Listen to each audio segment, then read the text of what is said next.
Hello, in this video we'll try to fill this empty space right here with a MudChart, more specifically a pie chart, and then we'll look at some variations, how you can override the colors and how you actually provide the data. We do have some sort of a skeleton, shall we say, for showing the data and setting up the data just so it's a bit quicker, but we'll go through it step by step. Specifically when it comes to setting up all the data and what goes into that. So let's get started with that, and let's look first of all at the data and then what component we can use for it.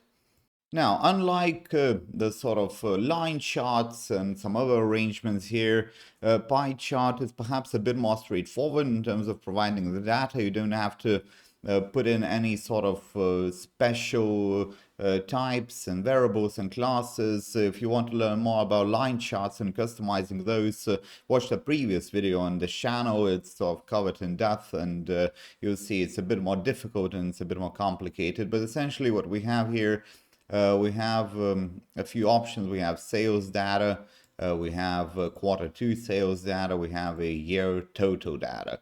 But all of them, something to remember, are doubles. So double array is the data that we have. And then we have this selected index, which doesn't really matter. We won't really do anything with that probably in this case, perhaps in the later videos. But the customization will come a bit later. And we have just a little get percentage if we want to display some data. We'll see if we do that or not, but the main thing again to remember, in this case in pie chart and donut is a sort of similar arrangement, you don't need any special additional element. You can just use an array of double. And to get started and to set up the actual chart, we are using MudChart like this. So this will contain all the data, and also something to note, you just set up the MudBlazor as you would normally. If you want to learn more about setting up MudBlazor in general and learning about searching through tables, setting up all those tables, which are very useful things, that's one of the reasons you would probably get started using MudBlazor, to just get that table capability and sorting and filtering and all those things. There are previous videos for that. We cover more in depth the actual setting up of MudBlazor and all those things. But to set up a chart, first we need a chart type.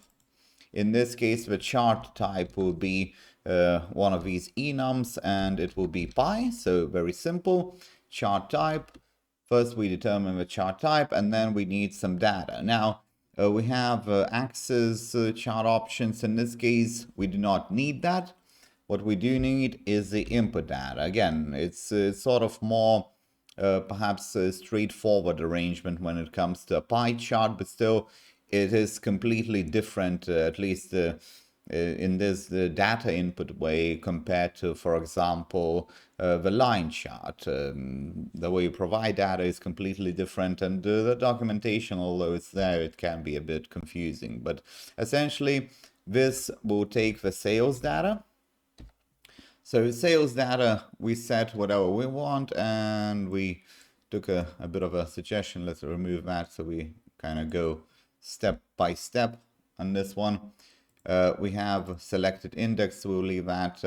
That doesn't matter essentially, but we just keep it for the display purposes, so whatever we select. But in this case, we have, if we use actual selection, because in this case we probably won't, but you can do that if you want to actually select and display the selection in sort of more detail. So that's what pie chart is good for. You can actually make it sort of more clickable and make it selectable.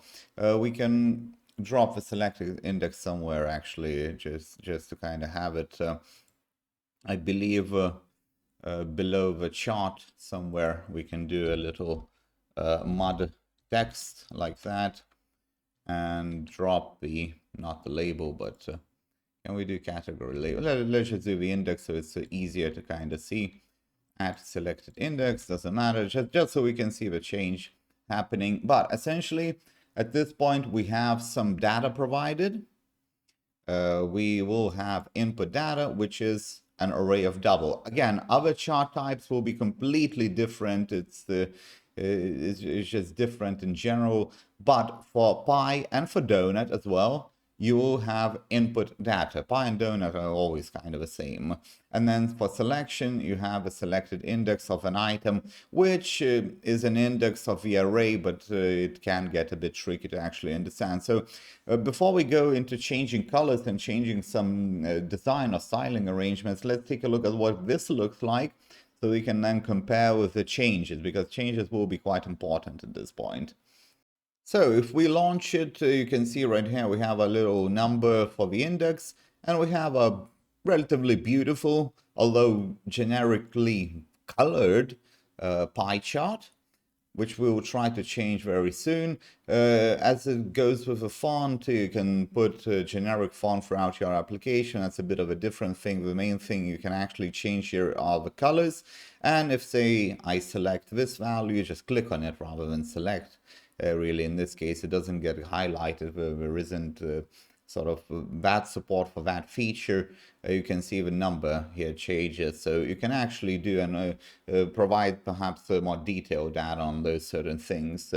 One thing we are missing still are the labels. As you can see, there's no labels at all, there's no legend at all. So let's do a bit of a design stuff, and then let's override it, and let's make the colors more beautiful, or perhaps more matching to some certain theme, and then we can do that. And also, just by clicking those buttons, you can see it does change, so the data does change quite easily. You don't have to you essentially use your main array, which you are binding to the component with the input data.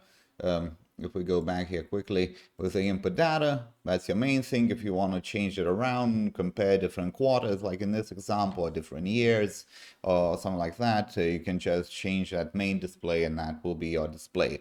So now let's make it a bit more pretty, and let's add labels, which is sort of a different subject on its own. And then also let's override the colors if that's possible at all. Now, for the labels, we just need to create a little different input here, input labels. But one thing to mention, we will, in fact, we already have it pre-prepared, and that doesn't really matter that much. Let's see, what do we have? Category labels, not input labels. But we just paste that, and that's great, and works, should work at least perfectly fine. But essentially, we have sales data right here, and we have the label. So 45,000 would match electronics, and then clothing would match 32,000. But the indexes need to match. So it's not about creating an object for one value and having its label, having its color. No, they essentially have to match. It's always about the indexes and matching the indexes. So let's say 28,000 will be home and garden, and then toys will be 8,000 because it's the last one, and I believe the count matches. So it's all great and good, but it's easy to make a mistake, especially when it's predefined. And of course, if you're doing it dynamically, you should be testing with several different values. Now, if you're only doing like quarters, for example, yeah, it will be fine. Q1, Q4, it's all going to be the same, so maybe this is easier to test. But if you may be comparing somewhere between 2 and 20 items on that pie chart, it's something that needs some rigorous testing, so something to remember. When it comes to colors, it gets a bit more tricky. Now, for them to work at all, you'll need to add something called chart options. So we have chart options here. Let's do it like this: chart options, construct new one, perfect, great. And then we will need to add a few things here. Well, actually, not that many things. We just need the chart palette. And there are many other options where you can get into and play with them and modify.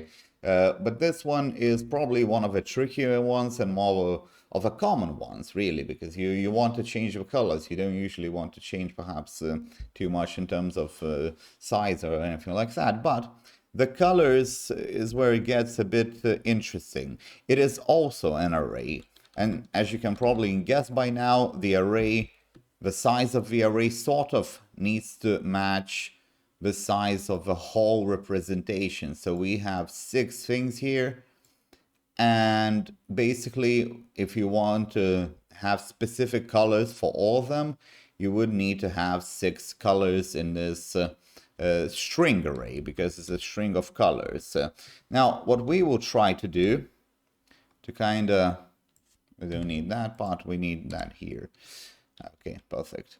Just to kind of play around with it quickly, and to also show you the other abilities. Let's stop this thing and let's do something like just very, very random colors.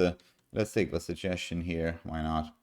But instead of taking the full suggestion, which we could just perfectly looked at that example, let's see what happens when we only put 2 in, because that will work as well. That will work perfectly fine. It's just that you only have 2 colors and the last one will be something based on that original arrangement. So let's launch it. Let's take a look.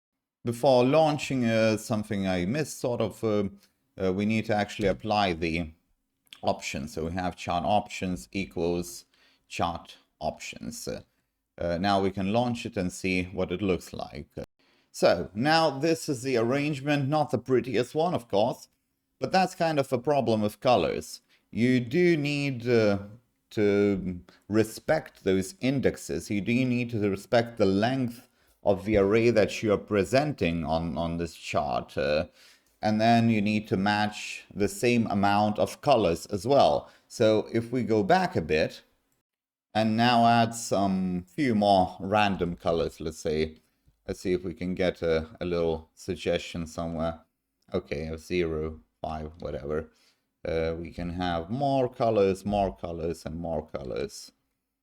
This will be sort of grayish arrangement, I believe, but just some random things, essentially. So you will see now, not everything will be white. Now you will see 5 colors, so let's add the 6th one. Now it will be sort of perfectly reasonable and viewable in that sort of a way. Let's launch it quickly. So now we have that white one and some random ones, not looking too great, but the point is that you do need to either fill them all, or then it will be just one color this, the next one is the second color, and then the first color again. It will go back and forth, or if you have 3 colors and say 9 things, you'll have 1, 2, 3, and then that's 1 to 3 again, and 1 to 3 again. So it's very important to actually match it.